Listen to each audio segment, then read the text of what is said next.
Ladies and gentlemen, welcome back to the channel. It's your boy YB,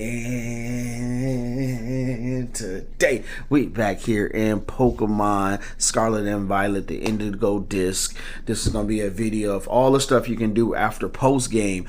This is Munchie Orange's video. I'm just going to react to it and see if I can guess some of the stuff he put in there. This is my first time seeing it, so we're going to try to react to that. I love Munchie Orange. All his information is going to be in the description below, so definitely go watch the original video as well. Make sure you guys like, subscribe, and share, and all of that good stuff. Do that for your boy. Matter of fact, do it for the both of us. Do it for the both of us. You know, we need that. We need that, man. Tweak that, tweak that algorithm for us, man. Make sure that mug is on and popping. But let's hop into the video. I don't want to hold y'all no longer for the video start. Bam, I got my Nintendo Switch. I just ain't got nothing to record my gameplay on. But I definitely want to play with some people, man. If you guys want to play, you want to get that in-game name, drop them in the comments below. Let's get to the video. Let's get it! Legendary disc Pokemon Terrapagos and uncovered the mystery of the 19th Terra type. Now what? Okay. Well, turns out quite a lot actually. Some of these post-game activities you may very well know already, but there's bound to be a few people that are just getting the new Pokemon DLC for the holidays. So here are 10 things you can do after completing the Indigo disc story. First up, we have the secret room in Area Zero's Under I think I did this These are the one. caves we venture through on the way to Terrapagos, where you may have spotted this crystal off the main path, blocking the way to a room full of items. During the story, we learned that you can remove these by defeating its corresponding stellar-type Pokemon, and the one for this crystal specifically can be found in the next room over. After coming out of the tunnel, look out for this crystal formation on the right wall, and you'll want to jump up to this small opening directly behind it. This will lead you face to face with a giant crystal, where you'll have to maneuver through a bit of a tricky cave to get to the other side, but there you'll find another opening with a cave that leads to a terastallized Garchomp. Defeat it and that'll destroy the crystal we need to access the real hidden treasure of Area Zero. This room full of tons of items. Mainly it's just Terra Shard. So both of these rooms I've been found before. On here, so both of the rooms I actually have found before and got in and played on both of those. So I definitely have gotten to this room and that first room. So the first one I had 1 for 1 from seeing it. 1 for 1, you know. I seen that bad boy. You know what I'm saying? Holla at your boy, man. Make sure you guys like, subscribe, and share both channels. Both channels. Hit those, man. Tweak that algorithm for us. For every type, and a couple TMs, which is honestly not the craziest reward, but it's kind of cool that Pokemon actually put this optional objective here instead of making the whole cave completely linear. Next, we have a couple fun emotes you can unlock around Blueberry Academy. In the school store, you'll find this guy who wants to see a Pokemon with the mightiest mark. In case you don't know, this mark is exclusive to any of the Pokemon caught in special 7-star Terra raid events, such as the mini starters that have been available throughout this year. So if you haven't caught any of these, you won't be able to unlock this reward, but if you do have a Pokemon with the mightiest mark, consider yourself extra lucky, because now you can also strike a pose, just like the Galarian champion Leon. There's another emote. Shout out to Leon. He's one of my favorite champions. Shout out to Leon. I got both of those games, actually. Sword and Shield, got both of those. I got Scarlet and Violet. I actually got both of those. Give a quick little rundown. My favorite Pokemon of all time is Charizard. And my second one is Mewtwo. And I got them both with the mightiest mark. Man, let me know if that Mewtwo raid was hard for everybody else. Hit me up in the comments below. Yo, man, that raid was wild. It was hard and everything, man. But it was good. Let's hop back in here, boy. Boy. Let's see what we got. Can unlock in Classroom 3-2. This one's a bit easier to achieve as there's no requirements, but getting this NPC to give it might prove a bit tricky. And that's because this edgelord requires you to answer his questions very specifically. But if you channel your inner emo and happen to guess which hand he's referring to, it's the left hand, by the way, you'll be able to get the weirdly named emote, Be Still My Left Hand, which references the greatest Pokemon edgelord of all time, Gladion. And one last secret we can get lies at the very tippy top of the big crystal ball hanging from the terrarium. You'll need to have unlocked the full flying capabilities of your Ride Legendary to reach it, which can be done by talking to Amaris in Classroom 3-2 after completing the story. Once unlocked, you'll be able to freely fly around the open world areas by pushing in the left analog stick. And with this ability, we can go all the way up to the top of the terrarium, which I actually did just out of curiosity my first time, not believing the game would actually let you go all all the way, but I was pleasantly surprised to be proven wrong and even find some rare items waiting to be collected up here. Hey, I can't wait to fly up there. There's an ability patch up there. Okay, and a bottle cap. That's not bad. I definitely can't wait to check, get into both of those, though. But y'all see my team, though, man. My Ursaluna is fire, boy. Fire. Don't play with me. Now let's talk about the League Club Room, specifically the special coaches you can invite to Blueberry Academy. Up to 2 trainers can visit at once, and depending on who you choose, they'll sometimes interact with each other or even strike up a conversation with the BB League's Elite Four. The first time you invite any trainer, they'll ask you for a battle, and if you manage to defeat them, give you various rewards, ranging from rare items to special outfits and even phone cases. You can also battle the Blueberry Elite Four members, by the way, and each character will give you something different, so be sure to try and challenge as many of them as you can. Once you invite a Man, I love going back and smacking them. I love the little tournament. I go back and be smacking anybody, bro. They not mess with me, man. My team is lightweight some cheese, man, for the game. But I ain't never played online competitive. But for the game, yeah, my team is cheese, bro. Heck of cheese.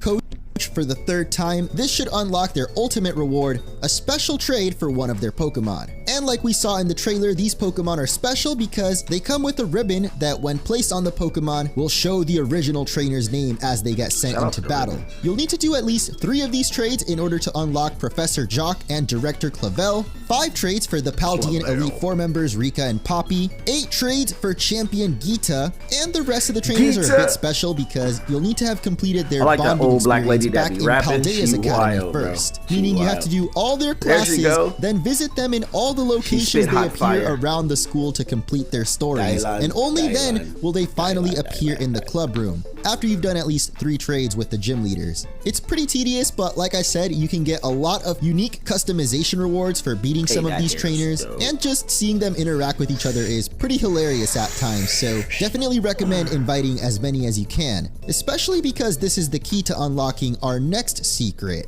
the secret boss. If you've used the PC in the club room, you probably noticed the final. See, I like games like that where they got the secret boss and stuff and like extra people you can play.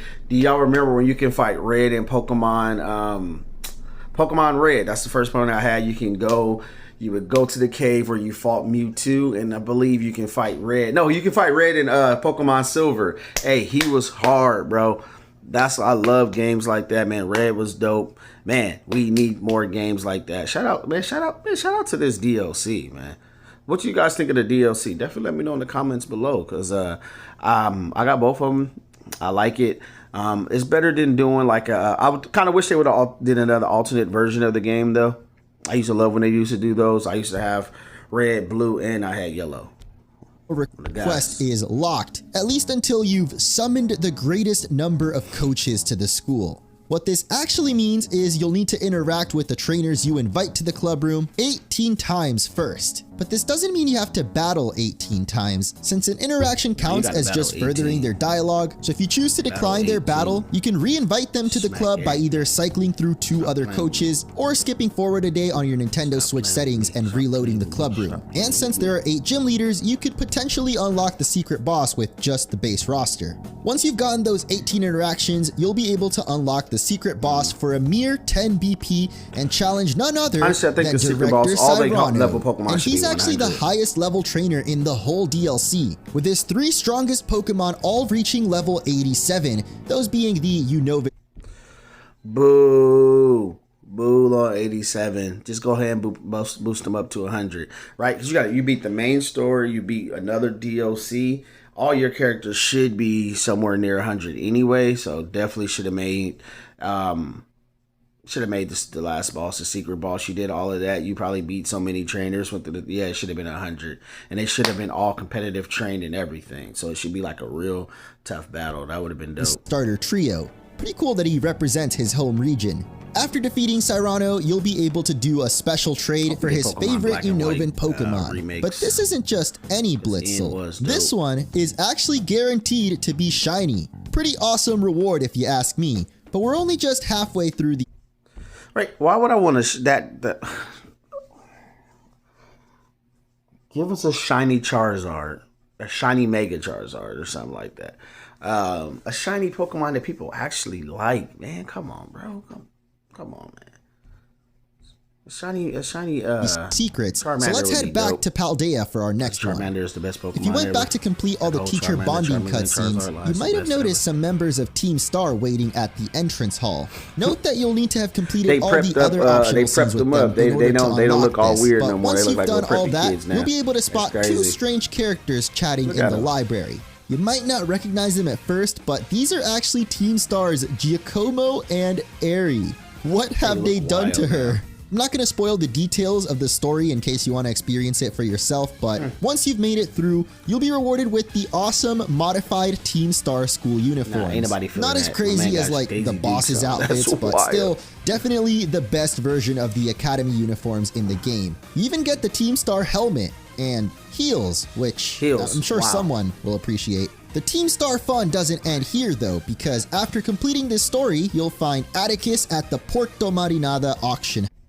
Give me Atticus' outfit, bro. Atticus look like, hey, like they ready for action. Give me that outfit and let me change the colors and stuff too. That's better than them last two. Them last two is, that ain't it, Chief. That ain't. We ain't rocking with that. House, where he's selling super special, extra unique customization items, starting at just 100,000 Pokédollars. These are by far the most expensive items in the whole game, and in this economy, damn near impossible to afford. So in order to purchase them all, I think we should first talk about our next feature, the item printer. This new and improved version of the Crapomatic from Pokemon Sword and Shield DLC will take all those unwanted Pokemon materials cluttering your bag and convert them into slightly more useful stuff, or at the very least treasures that you can sell.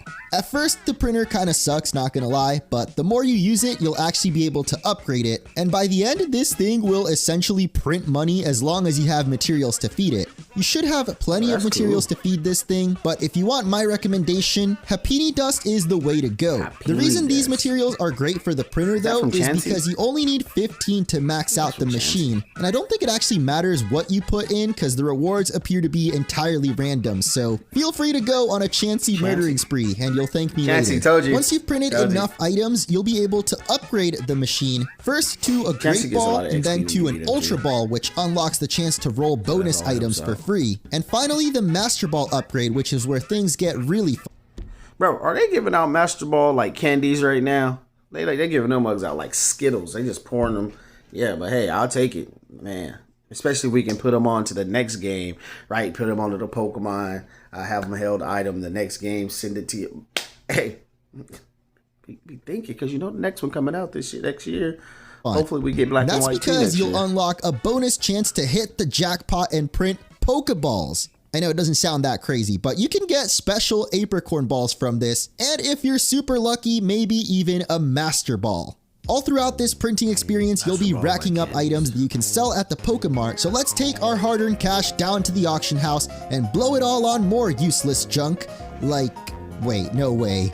Ball Guy is back? Alright, never mind. This was totally worth it. Shout out to Ball Guy. So Atticus auction items are actually pretty sick, all calling back to previous 3D Pokemon games, like the Magma and Aqua helmets from Omega Ruby and Alpha Sapphire, the Ether Paradise boots from Pokemon Sun and Moon, the Ultra Recon Squad's glasses and Ryuki's gloves from Pokemon Ultra Sun and Moon, Marnie's backpack from Sword and Shield, and my personal favorite, Emma's helmet from the Pokemon X and Y post-game. Fair warning though, these items will be expensive. Like, even if you're an expert auction house manipulator, be prepared to spend at least 200,000 per item. One time this grandma ran my pockets for over 300k, and exactly where the frick are these little kids getting the cash to bet over 100k? Seriously. Once you've bought all of Atticus' auction items, he'll give you one final special reward, the greatest emote of all time. That ain't it. I don't know what I'm supposed to do with this, but I love it. Now, let's head back to the Blueberry Academy for our final few rewards. First up, we have Parent's Quest, which you can only take on after registering a whopping 200 Pokemon found in the terrarium to your Pokedex. If you haven't been completing the decks in the base game or previous DLC... No lie, I gotta get a Bulbasaur.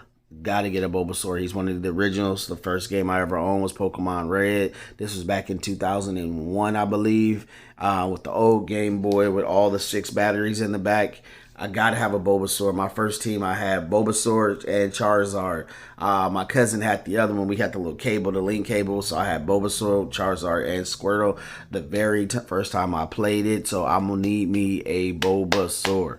Like, not now, but like right now. If anybody got one and want to trade that boy, definitely let me know. I need that. I need that Bulbasaur. Drop my AirPods.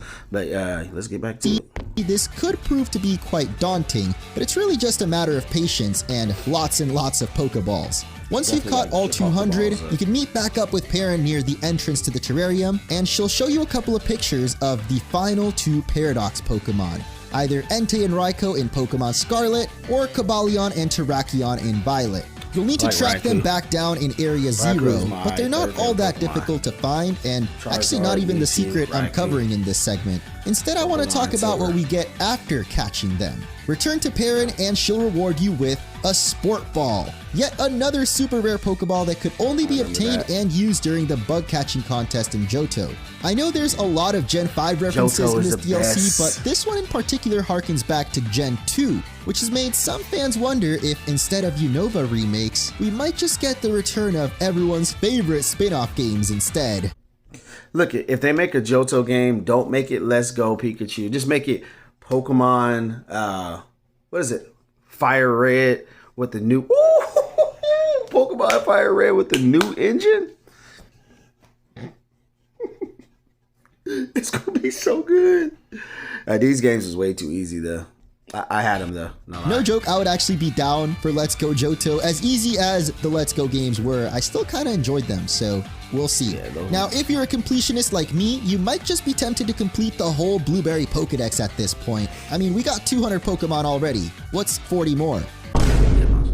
This proved to be a bit more difficult than I thought, since a lot of Pokemon from the terrarium can only be evolved by trade, though people have told me you can find them in Terra raids too. But to register the version exclusive legendary paradoxes, you are most definitely going to need a friend with the opposite version. If you somehow manage to register all 240 Pokemon in the Indigo disc, you'll finally be able to claim the ultimate reward from the Pokedex, yet another Master Ball.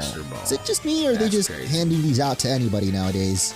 Anyway, there's one more reward we can get by speaking to Director Cyrano at the school's entrance. And for completing the entire Pokedex, you'll receive the Mark Charm, a new item that makes it more likely for Pokemon with the Mark to spawn. You'll also get this fancy diploma to commemorate your glorious achievement, featuring this pretty cool artwork of Terrapagos in the classic Sugimori style, and a pretty funny final cutscene between Serrano and his old college friend Clubby.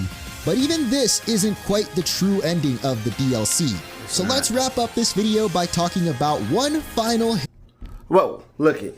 If you guys somehow stumbled on my video before you stumbled onto the original video, right? This is a spoiler warning. They're going to spoil the ending, the real ending, the extra ending after this. If you don't want to know, in the video here, it's over with. But you've been warned. 5, 4, 3, 2. Let's get it.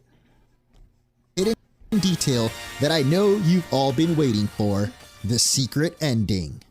After catching Terrapagos and saving the region, again, you'll receive a copy of Briar's book, detailing her adventures down in Area 0. If you take this book along with Terrapagos to the crystal pool there was back a secret in ending Kitakami, online. you'll I haven't trigger seen a it, so this is my special first time cutscene seeing that it absolutely too. But I heard there was a secret drop. ending. Whoa!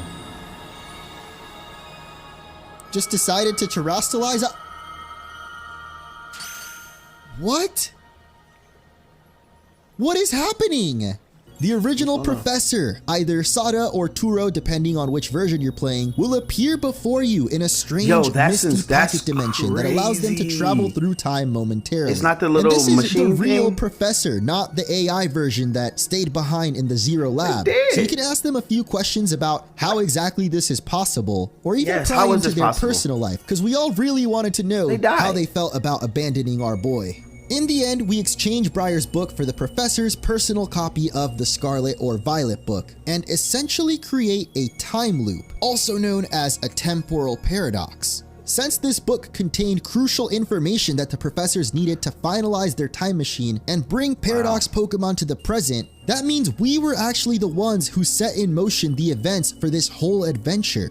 By giving them the book, we helped the professor obtain Koraidon or Miraidon, which means we killed Arven's parents. We almost destroyed the region, but then we also saved it, so all's well that ends well? This cutscene is essentially the true ending of Scarlet and Violet, and afterwards you'll be treated to a brand new title screen complete with new music and the Scarlet or Violet book sitting right there as a reminder that you the heroes of the story. They should make a game where you can't actually be the villain. And that's everything you can do and every secret you can find after completing the Indigo. So that's everything in the Indigo disc. Afterwards, shout out to Munchie again. Please go like, subscribe, everything to his channel. Thank you, Munchie, for making this video. Munchie, I just want to say this, man. You've got me through a lot of the video games. I watched your playthrough on any of the games I haven't played, and all the games after I played my playthrough and I beat them, I go back and watch yours to see if I missed anything. But yeah, man, I've been watching your videos for a while, man. I just want to say thank you so much, man. Keep doing what you're doing. You are amazing. Hopefully you guys enjoyed this video. If you guys did, please leave a like, comment, share, and just remember, through the power of positivity, real positivity, we can change this world.